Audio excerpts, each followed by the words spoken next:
Hola, hola, bienvenidos a un episodio más de su podcast Hoy es Tendencia. Les saluda Cristel Cárcamo y estoy lista para poder iniciar y darle la bienvenida también a este mes de septiembre. Hola Jorge, bienvenido nuevamente al mes de septiembre del podcast de Tu Matutina. Hola Cristel, septiembre es mi mes favorito. Sí. Es el mes en el que yo nací. Ah, ya. Así que... Agosto era el mío. Exacto, entonces ahora me toca a mí. Prepárense para dentro de unos días cantarme cumpleaños feliz aquí en la oficina. Muy bien. Y bueno, también le damos la bienvenida a nuestro compañero José Luis. Bienvenido. Hola. ¿Cómo están estás? ustedes? ¿Todo bien? Todo bien. Pues sí, bienvenidos al podcast más exitoso, el mejor podcast del mundo de la matutina de Jorge. No hay ninguno Parecido. como este. Bueno, José Ni Joe Luis. Rogan llega a estos niveles. No, esto es una cosa. Pero acaba de mencionar Jorge de que hay que prepararnos para cantarle a él el feliz cumpleaños. Jorge, se pasó el mes de agosto y mi compañero aquí... ¿Nunca te cantó? Nada. Ay, te digo yo, mezquino. Así que tampoco. Ahora Qué bueno que lo dices aquí en el aire, en vivo. A ver, así que bueno, Jorge, el mes de septiembre está muy bonito. No sé si fue porque era el mes de tu cumpleaños, pero me parecieron todas las meditaciones me parecieron súper interesantes. ¿A ti qué te parecieron, José Luis? Bien bonitas como siempre. A mí me encantan, sobre todo cuando hay animales, cuando hay cosas curiosas y que está llena la matutina ¿Tienes alguna de datos curiosos. ¿Alguna curiosidad favorita?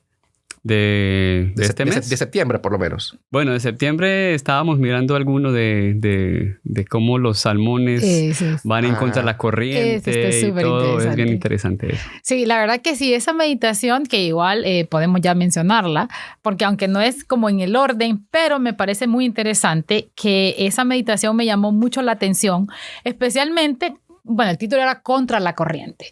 Y tú mencionaste ahí que nunca lo habías visto como en la vida real. No. Cómo los salmones cruzan. Lo he visto en documentales. En documentales. Y curiosamente, Chelo y José Luis y Cristel, yo no sabía, como que lo tenía en la parte de atrás del cerebro y como que no lo había pensado, de que el salmón, no sé si es el único o es uno de los pocos peces que vive que puede nadar y sobrevivir en ambos tipos de agua, agua dulce y agua salada. Nace en un río, pero luego pasa parte de su vida en el mar y luego regresa para desovar, para reproducirse al río. Entonces, eso me llamó mucho la atención, esa curiosidad de que el salmón es un pez de dos tipos de agua, el río y mar. Yo tuve el privilegio de poder verlo como en vivo. Wow. Una vez mi hermano vivía en ese tiempo en Seattle, mi hermano José Mario, y ahí hay un lugar que se llama Balak Fish Ladder, algo así, no me acuerdo cómo es que se llama, pero creo que ese es el nombre. Y entonces ahí lo hacen como muy lindo porque es donde se une el mar con un lago. Y entonces los salmones, cuando están listos para desovar, regresan al lugar donde nacieron. Y entonces buscan esos lugares para poder subir. Y es muy interesante verlos porque tú puedes ir ahí y tú miras cómo ellos van saltando. Y por eso se llama ladder, porque es como una escalera. Una escalera. Ellos no solamente van nadando en contra, sino que van saltando cascadas, cascadas. Y entonces tú mencionas una frase ahí que dice como el rendirse no es una opción para el salmón. No puede. No puede. La supervivencia de su especie, creo que también lo pongo ahí en la matutina, depende de eso. Depende de que el salmón no se rinda. ¿Por qué tú crees que la Biblia enfatiza, Jorge, ya hablando de la meditación, tanto en la perseverancia? Porque la verdad que si nosotros miramos, nos hacen ese llamado. Jesús nos dice, los apóstoles nos dicen, el que persevera hasta el fin será salvo. Pablo dice, yo de esta manera lucho y dejo todo atrás y prosigo hasta lo que está delante. Y yo creo que de la misma manera como la supervivencia del salmón depende de su perseverancia, Dios sabe que necesitamos la perseverancia para todo en la vida, de hecho, para todo. Para terminar una carrera universitaria, para conseguir pareja, para tener hijos, para criar a los hijos, para mantener un trabajo. Necesitamos la perseverancia. Y lo mismo pasa también en el plano espiritual. La vida espiritual no es una meta. Conocer a Jesús y ya, punto. No, requiere resistencia, requiere perseverancia, requiere paciencia, consistencia. Dios sabe que yo necesito proponerme cada día conocerlo a Él, acercarme más a Él y mantenerme en ese camino todos los días. Entonces sí, la resistencia, la perseverancia es una virtud innegable, incuestionable, imprescindible para el cristiano. Tú dijiste también, se requiere paciencia y creo que en este tiempo los jóvenes Esa es una de las cosas más difíciles que ellos pueden tal vez entender, el tener paciencia y disciplina. Y qué tan importante es que desde ahora lo hagan. Ahora, les hago una pregunta a ustedes que ya están más entrados. No vamos a decir, ¿sabes? Que ya han perseverado en muchas cosas. ¿Qué insinúas? Que ya han perseverado en muchas cosas. ¿Qué le dirían ustedes al joven, en este día, de cómo ellos pueden desarrollar o pueden, tratar de ser perseverantes? Como un chip para lograr ser perseverante. Esa era mi pregunta. ¿Sí? Esa era la pregunta que yo le iba a decir a Jorge, porque Jorge estaba diciendo que no es una meta, no es como que conocí a Jesús y ya, sino que hay que ser perseverante. Pero mi pregunta era eso, o sea, ¿cómo voy a conocer a Jesús de otra manera si ya lo conocí? ¿En qué más puedo ser perseverante? Simplemente llevando una vida cristiana de estudio de la Biblia y eso, o hay algo más que yo pueda desarrollar como algo, como una relación diferente con Jesús. Bueno, tenemos aquí dos preguntas distintas. Primero, conocer a Jesús es como conocer a una persona. Tú no te conformas con conocer y como que hay niveles de conocimiento.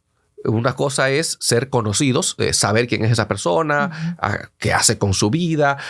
Luego tú aprendes dónde vive, qué le gusta comer, cuáles son sus hábitos. O sea, el desarrollar una amistad con una persona implica tiempo e implica varios niveles. Y eso requiere perseverancia. Tú no puedes decir que conoces a una persona si solo hablaste con él o con ella una sola vez. Eso te puede dar un nivel básico de conocimiento. Luego, para tú conocer a esa persona, debes profundizar en la relación. Lo mismo pasa con Jesús.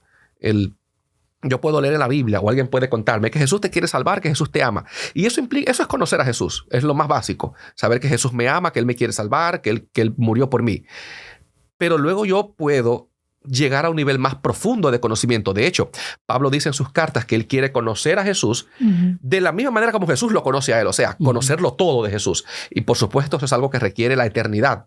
Entonces, siempre estamos en esa carrera de conocer más o de conocer a Jesús más profundamente. Siempre hay un peldaño más que alcanzar, algo más donde creer. Tu pregunta de cómo yo puedo cambiar ese chip, y es muy interesante porque hoy en día yo mismo me desespero. Claro. Fulano, explícame cómo. No me expliques nada. Yo busco un tutorial en YouTube y ya yo mismo lo busco y lo quiero ya y lo quiero rápido. No, y ahora con la inteligencia artificial. Ay, peor todavía. Le pregunto a ChatGPT. Así mismo. Entonces, yo creo que eso requiere, como tú mencionas, un cambio de chip. Entender que hay ciertas cosas. No todo en la vida es instantáneo. No todo puede ser instantáneo. Las cosas buenas en la vida requieren tiempo. Y yo necesito cambiar esa mentalidad. Y cuando estoy delante de un proyecto, considerar el costo-beneficio. Lo usan mucho las personas de finanzas, como José Luis. Costo-beneficio. ¿Cuánto estoy invirtiendo? Pero ¿cuál es el beneficio? Correcto. ¿Qué pierdo si me salto el proceso? Y yo creo que eso, y busquen por ahí en internet, yo hablando de eso, de cambiar el chip. Bueno, pero busquen en internet el experimento de los marshmallows. Okay. Aprender, y esta es una frase muy interesante, en inglés es delayed gratification, gratificación retrasada. Aprender a esperar. Y suele ser un factor que predice el éxito en las personas. Su capacidad para posponer la gratificación. La gratificación. Creo que sí, que la perseverancia es algo que no solamente, como tú mencionas, nos va a ayudar a conseguir un buen trabajo, a conseguir una buena pareja, sino que también en nuestra fe. Y ese es uno de los consejos que nos da la Biblia. Y ahorita que estaban mencionando también acerca de la comunicación y de conocer a Jesús y a Dios y la voz de Dios, me vino a la mente también, ahora pasando otro día, empezando, que era el 2 de septiembre, donde hablabas acerca de otra vez la historia de Samuel. ¿Te acuerdas que te habíamos hablado? Déjame contarte algo. Porque yo veo que ya varios meses tú has traído. Me encanta. Tú escoges la historia de Samuel que aparece ese mes. Sí. Déjame contarles algo, una primicia. ¿Ese es tu personaje favorito? No, ya te voy a decir por qué. Dime tú por qué y les voy a contar por qué hay tanto Samuel en la matutina. Ok. Primero que todo, porque para mí la historia de Samuel es bastante impresionante. Primero, porque es un niño. Número 2, porque el grado de obediencia que tenía él a Elí es muy evidente. Pero otra de las cosas es que yo aprendo de ese pedacito, que esa introducción, muchas cosas. Por ejemplo, yo aprendí algo nuevo. Aprendí que la Biblia dice, y Samuel no conocía a Dios, o sea, la voz de Dios. O sea, ¿a quién era que él le servía tanto? ¿Al lugar, a la iglesia o a Elí? Entonces, el pensar de que Dios le puede hablar a alguien que no lo conocía, me parece fascinante. Por eso es que te digo que la historia de Samuel para mí es súper interesante. Es una para mí de las más interesantes. Tal vez también pensando porque tengo sobrinos y veo que es un niño y todo lo que él hizo. Por eso. A mí me gusta mucho esa historia, obviamente, como se habrán dado cuenta.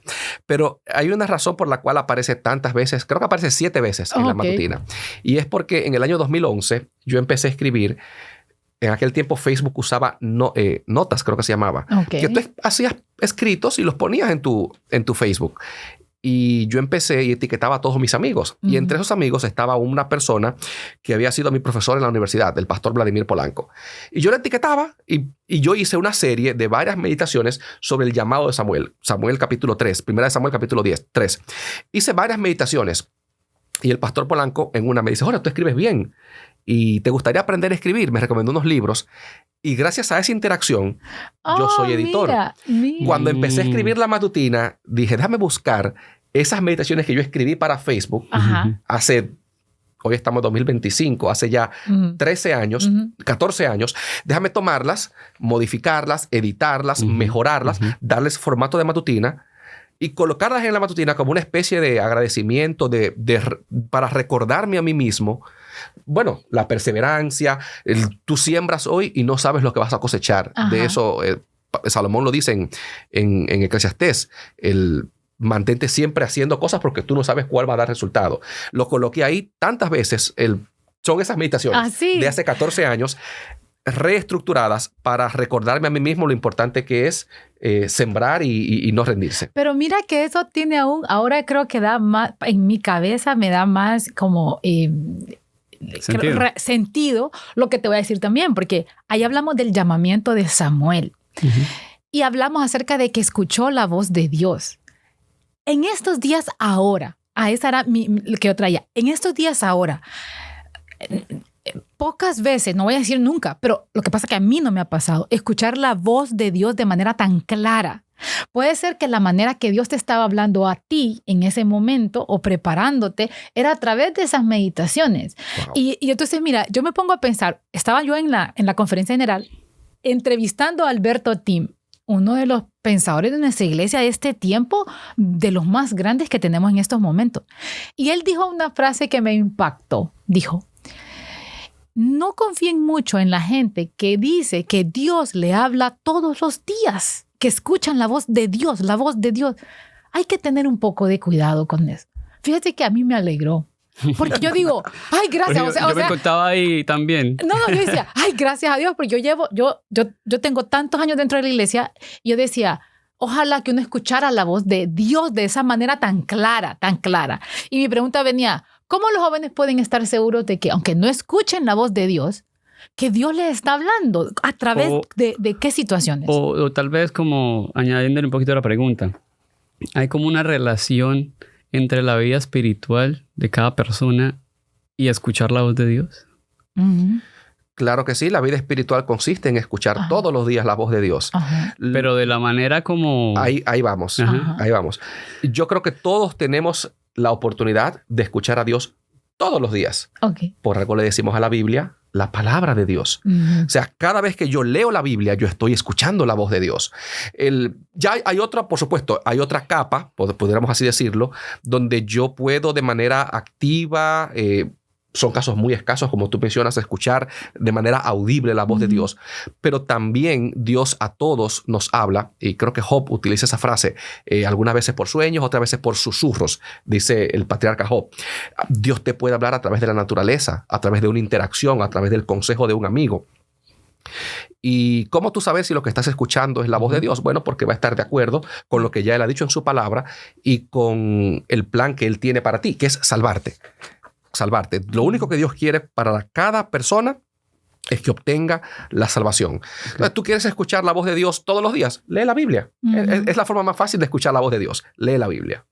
Mira, ahí también tú acabas de decir como que, o sea, te habla a través de esto, a través del otro. En el caso de Samuel, Dios no solamente le habló una vez, le habló varias veces. Y entonces tú haces la analogía y es cierto.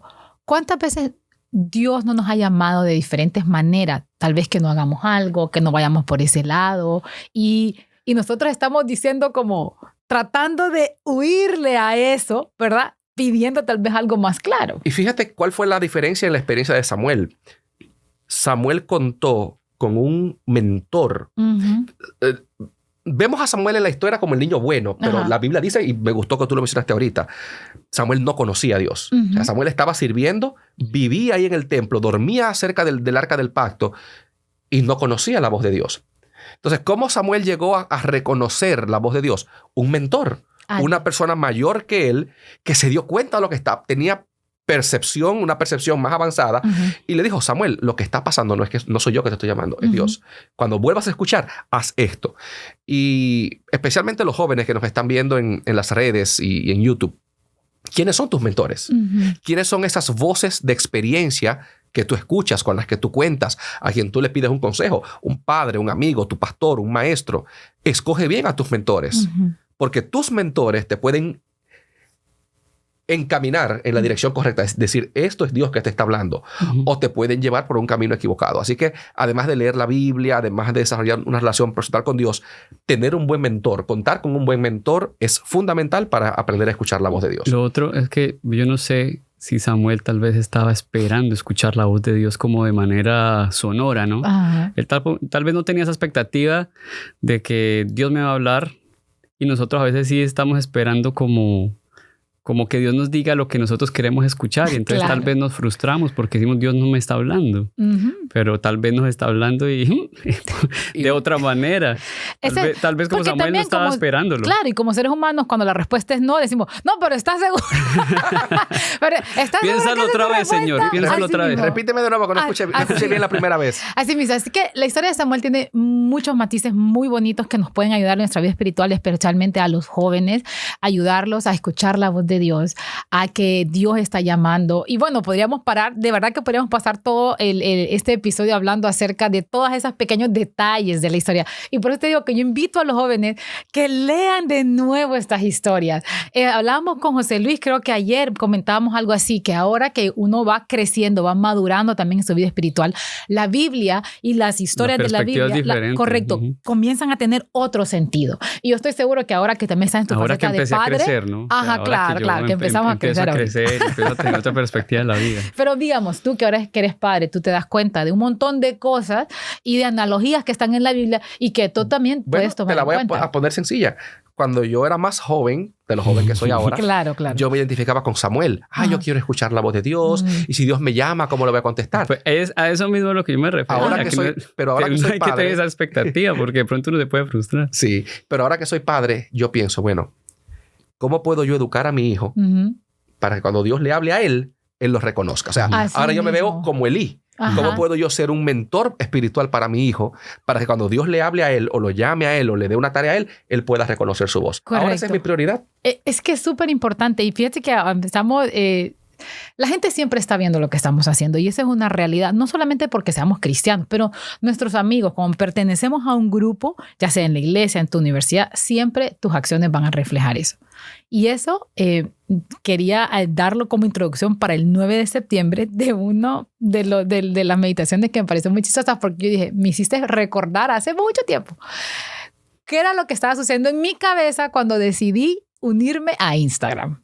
Yo me acuerdo. Y tú dices ahí... Presión de grupo. En mi caso, sí. Curiosidad. Los amigos míos me dijeron, no, todo el mundo está en Instagram, tienes que meterte. Y yo, pues está bien, ya. Ahí voy. Por curiosidad. Sí. Más y que no todo. solamente eso, a mí me da risa porque cuando yo abrí la red social Instagram, ¿verdad? Porque también mucha gente está uno dice, todo el mundo se da cuenta que estoy en Instagram. 3 amigos tenía al principio. Nadie se da cuenta que estaba en Instagram. Yo al principio no le encontraba sentido a Instagram. Porque decía, yo tenía Facebook. Digo, pero es lo mismo. Subir fotos, comentar fotos, darle like. ¿Para qué? Pero al final la presión pudo más. Y ahora uso más Instagram que Facebook. Claro, ya no uso pero Facebook. no me digas que es por los filtros, porque aquí tú mencionas, Jorge, acerca de que pero tú ahí mirabas la foto. Ahí estamos diciendo que no somos jóvenes porque ya Instagram no se utiliza. Ya, ahora TikTok. ¿Y ahora qué es? TikTok. Dice, Pues, no, hay otras, ¿no? Claro. No sé. Yo no sé, yo llegué hasta ahí. Ya. No, pero lo que te comento es que tú mencionabas y me daba risa porque era cierto que decías, yo miraba las fotos de mis amigos y no se parecían a mis amigos. Al parecer todos eran bien fotogénicos por todos los filtros que utilizábamos. Sí. A ver, ¿alguna vez utilizaste algún filtro? Sí. Pero para embellecer. Exacto. No. A ver, recuerda de los cachetitos rojitos. Así. Las pestañas largas. No, ese tipo de filtros no. Pero sí los primeros, los viejos, que te cambiaban el tono, la paleta de colores. Ok, claro. A veces llega a poner filtros que parecían una caricatura o que parecía así, como algo dibujado. Pero no tanto era para cambiar tu aspecto. Exacto. Eso te iba a decir. Hay un nivel de filtro que vamos a hablar claros aquí. Yo creo que debiera ser ilegal. ¿Verdad? Cárcel. Tú debieras ser capaz de demandar a una persona por representación falsa. ¿Verdad? Porque hay filtros que tú ves la foto. Claro. Y tú conoces la persona y sabes que no luce así. Sí, no, pero sobre todo si no la conoces, Jorge. Entre filtro y el ángulo. Ajá, y la luz. Y entonces el color de la ropa. Te engañan completamente. Si usted conoce a la persona, pues está bien, usted sabe que no. Pero si hay gente que se está conociendo y que miren, mándame una foto. Están en Instagram, mírame ahí. Le voy a dar un secreto a los muchachos jóvenes, a los varones especialmente. Si no estás muy seguro, y traigan a las chicas. Pero como los hombres somos los que... No utilice Instagram de referencia. La plataforma que tú quieras. Busca las fotos, no que esa persona sube, sino donde esa persona sale en la publicación de otro. Tagueadas. No, por eso es que ahora también... Pero ahora por eso es que les quitan el tag. Ya no le dan permiso para que las taguen sin permiso, dependiendo. Pero bueno, porque cada quien busca su propia conveniencia. Yo en mi foto me miro yo. No importa cómo sale el otro. Entonces, sí, claro. Ahí tienes una representación más real de las personas. No, y fíjate que podríamos hablar de eso tanto porque realmente a veces yo veo en una foto y la gente me puede decir, qué bonita te miras. Y yo digo, claro que no me miro bonita porque hay una manera en la que yo me quiero ver, pero las otras personas te ven de manera diferente. Cuando leíamos lo de los filtros, tú hacías la analogía de que los filtros no vienen como desde ahora. Eso viene desde antes como podían. Y traes a colación el caso de Jacob y Esaú. Cómo Jacob se disfrazó completamente. Y su filtro fue tan bueno que hasta que tuvo que mentir en la manera en que hablaba, el olor, todo, él tuvo que disfrazarlo. Interesante que el utilizar ese filtro que él hizo de engañar a su padre y todo, le trajo muchas consecuencias, al punto de que cuando luchó con el ángel, él todavía no se sentía ni el primogénito, ni se sentía con toda la bendición, porque sabía que lo había agarrado con mentiras. Lo mismo pasa, mira, en este mundo. La analogía será, pero si miramos y comienzan a decirnos en las fotos, qué bonita te miras, qué esto, y nosotros sabemos que estamos llenos de filtro, te sientes... todavía la inseguridad. Síndrome de impostor. Así mismo.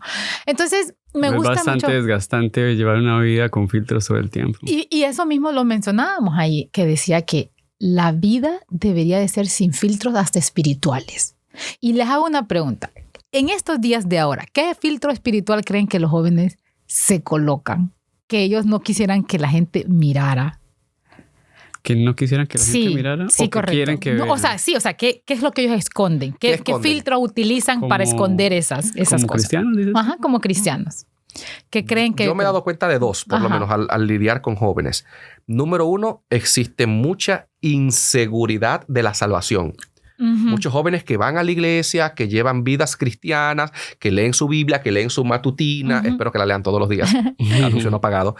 Pero en el fondo no se sienten salvos. Muy bien, ajá. O sea, si tú le preguntas, si tú te mueres hoy, ¿qué pasa contigo? Y tú le ves el pánico en la cara. Sí. Yo creo que quizás el más importante es esa sensación de inseguridad de la salvación. Dije dos, se me olvidó el primero ahora. Ya. Pero mira, mientras tú lo mencionabas, tú decías, pero es entendible y ahora también lo miramos desde otro punto de vista. La razón que yo le pongo filtro a mis fotos, Jorge, y yo no se las pongo, pero la razón que las muchachas en general le ponen filtro a las fotos es porque queremos llegar a esa perfección que el mundo nos dice cómo nos deberíamos de ver todos. Delgado, bonito, sin ningún blemish en la cara, sin ningún puntito en la cara, que nada de eso, el pelo brillante, eso nos gustaría. ¿Hay algún filtro que me quite? Yo tengo una arruga aquí en la frente que ya, mira, no tiene... Yo me la siento así con la mano. No, pero eso también hay otras cosas físicas. Claro, correcto, pero te digo que eso se hace porque el mundo nos da.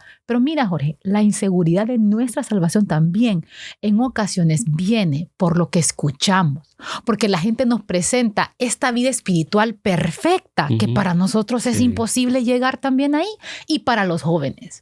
Si tú estás escuchando que todo el tiempo es de no puedes pecar, no vas a pecar, te sientes es una meta muy, muy bonita. Correcto. Y ojalá todos podamos lograrlo, pero... No es una realidad. Caray, claro. ¿Cuál es la primera entonces? La primera es perdón, José Luis. Sí. Ignorancia espiritual. Okay. Ignorancia bíblica más que todo. Lamentablemente, y yo no quiero pasar aquí como que estoy en contra de las redes. Yo uso mis redes. Sígueme en Instagram, Jorge Luis R86, y te doy follow para atrás. No, pero muchas personas vivimos una vida espiritual de TikTok, donde todo mi conocimiento de la Biblia y de Dios y de su plan de Dios para mi vida se debe, o es el resultado, o de lo que yo escuchaba cuando era niño, o de los reels o shorts que me salen en las redes sociales. Y yo nunca me tomo la molestia de sentarme a leer la Biblia. Me ha pasado con muchas personas que tú hablas y te mencionan cosas que dice la Biblia, cuando tú dices, no, pero eso no es lo que dice la Biblia. Es que yo la escuché por ahí. Y porque nunca han leído la Biblia. O simplemente conocen un versículo porque lo leen en otra parte o lo escuchan de una persona y no van directamente a la fuente. De hecho, una encuesta de Barna dice que de la generación Z, que es lo que son los jóvenes de hoy en día, más del 25% declaró en Estados Unidos que no tiene, más del 50%, perdón, no tiene una cosmovisión bíblica. O sea, no ve la vida a través de la palabra de Dios. O sea, hay mucha ignorancia y muchas veces se ponen filtros. Ponen fotos con un filtro y abajo todo lo puedo en Cristo que me fortalece. Y nunca han leído nunca han leído la carta a los Filipenses. Correcto. O el tiempo de Dios es perfecto. Eso no está en la Biblia.